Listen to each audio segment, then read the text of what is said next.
Bitcoin stashing of partial sales proceeds. The ultimate goal of business is to maximize your profit. The truth is that the ultimate goal of a corporation isn't necessarily to make money. True, this is the goal of traditional management and many organizations in the Fortune 500, but is a choice made by those organizations, not a necessary fact. A growing number of companies have chosen a different goal. They see their bottom line as something radically different. Delighting their customers through continuous innovation has become their bottom line. Making money is a result, not the goal of their activities. The interesting thing is that when they operate this way, they make a lot more money than companies that focus directly on making money. So if you look at the goal of making the most amount of money for your company and shareholders as possible, then the focus should be on activities that generate the desired result of what you want, which is more profit. You can see this when you compare the 10-year share price of companies that are practicing radical management, such as Apple, Amazon, and Salesforce or Intuit, with companies still practicing traditional management, such as Walmart, Cisco, or GE. Another interesting thing about this different way of managing is that when everyone in the organization is focused on delighting the customer, this creates a great deal more job satisfaction for competent employees than work that is centered on making money for the shareholders. That's because the jobs become fundamentally about helping other people. This is not selling anti-wrinkle cream that doesn't work anyways, but really making people's lives better. Organizations operating in this way find that engaged employees are indispensable to achieving their goals. As a result, the practice of traditional management, of treating employees as dispensable, becomes counterproductive. And what are business goals? Well, business goals are an essential part of establishing priorities and setting your company up for success over a set period of time. Taking the time to set goals for your business and create individual objectives to help you reach each goal can greatly increase your ability to achieve those goals. Setting business goals are important for several reasons, including that they provide a way to measure success, keep all employees on the same page as to what the goals of the company are, give employees a clear understanding of how decision-making reaches company's goals, and ensure the company is headed in the right direction.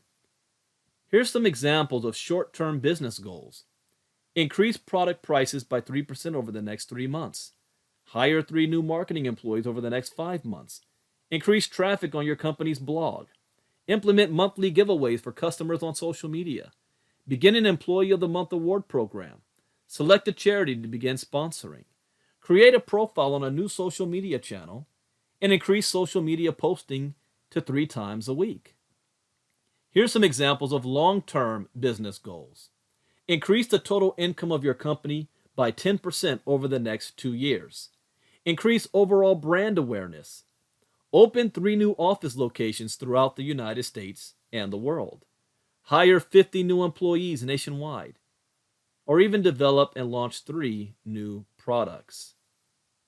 But what about accepting assets as payment?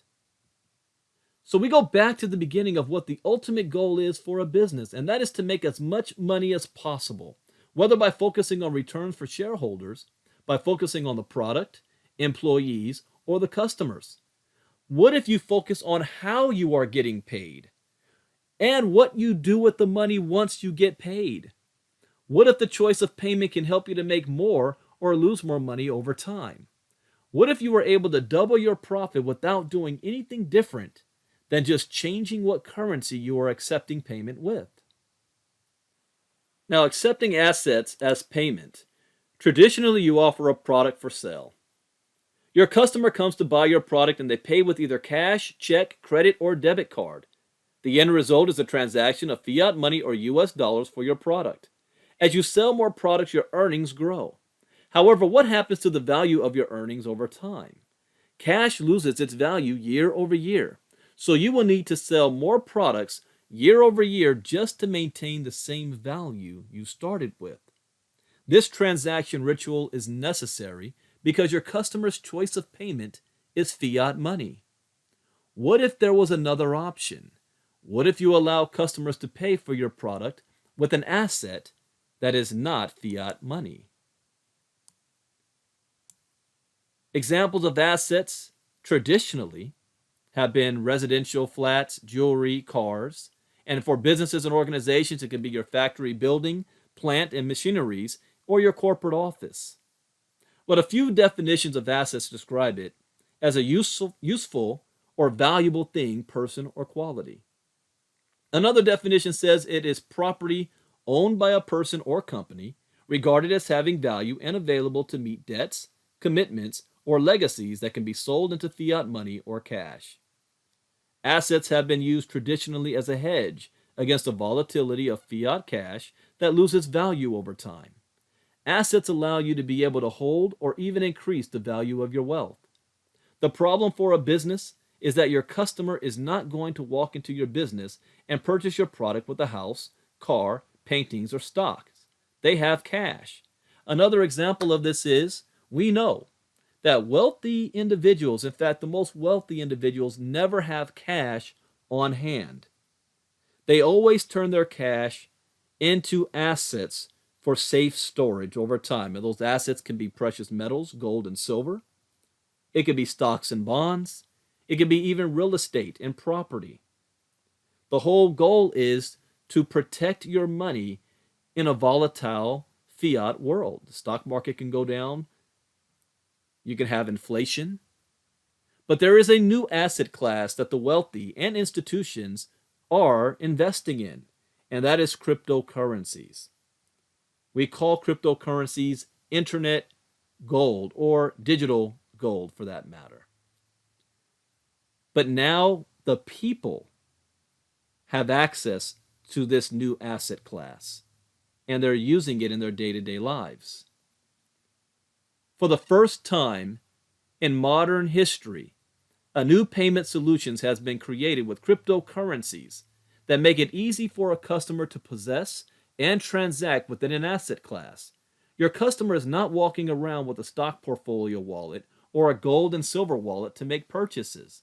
However, they are more likely to have easy access to a Bitcoin wallet with a Bitcoin debit card where they can conduct transactions in Bitcoin, and at the point of sale, it is automatically converted into cash for the merchant. Unfortunately, while the customer is conducting purchases in crypto, the merchant, you, are still receiving fiat cash. What would happen if you allow your business to actually accept the Bitcoin payment at point of sale without converting it back into fiat? Traditionally, this is not ideal for businesses who view Bitcoin as volatile and a liability that goes up and down rapidly. They view these things as a loss. If you accept Bitcoin for the sale of a $30,000 car and Bitcoin drops in price in half, then you lost money. However, just like the housing market, you only lose when you sell the asset. What if you stashed parts of those proceeds away for 3 to 5 years? What if those stashed assets rise in value 3 times what they were when you accepted it? When someone buys a car, they are buying an asset that turns into a liability because it loses value over time. If the car dealer accepts cash, that cash also loses value over time, just not as much as the car does, so they still remain in profit. What if the money you accepted for selling the car actually increased in value over time? Bitcoin is the best performing asset of the past 10 years by far, growing from 0.008 cents to $41,940 a coin January 8th, 2021. So if Bitcoin, regardless of volatility, continues to rise in the long term, then it will be beneficial to accept payment in Bitcoin and stash parts of the proceeds. So stashing Bitcoin payments. If you decide not to accept Bitcoin as a payment solution, you can still take advantage of stashing. Take a percentage of your profit and purchase Bitcoin. Leave enough cash to take care of your overhead and a little bit of profit and stash the rest. Do not be concerned about the current price of Bitcoin. Just continue to accumulate and build your stash. As Bitcoin continues to rise, your stash is increasing value rather than having your stash in a cash savings account, which is losing value year over year. 5 years from now, that car you sold for $30,000 has now earned you more than $300,000. Now, I know we use cars as an example, but a lot of the high end retail customers or even businesses are accepting Bitcoin as payment, from paying for college tuition to buying homes and property to buying exotic cars. And why? Well, if you sell a $2 million home for Bitcoin, that house can lose value over time. That house can end up being worth $1 million in 10 years, or it might go up a couple of $1,000,000. But here's one thing that we know about Bitcoin. If you receive $2 million as payment for the home in Bitcoin, and 5 years from now, one Bitcoin is worth $300,000 to $500,000 a coin.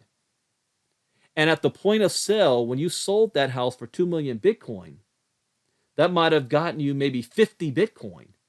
What is 50 Bitcoin times 500,000 each?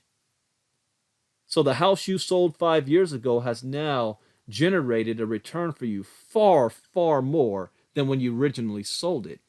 Because in essence, you traded one asset for another. If you're going to do partial stashing of your profits, you decide whether you want to do 1%, 5%, 10%, or more. So you still keep enough for your overhead, but by stashing those profits over time, the value of that asset you're now holding is far more valuable than what you actually originally sold your product for. People who understand the power of Bitcoin in this era will be one step closer to finding their financial freedom. This information is intended for educational and training purposes only and should not be construed as investment advice. As with all financial decisions, you should contact your licensed financial advisor before investing in any financial instrument.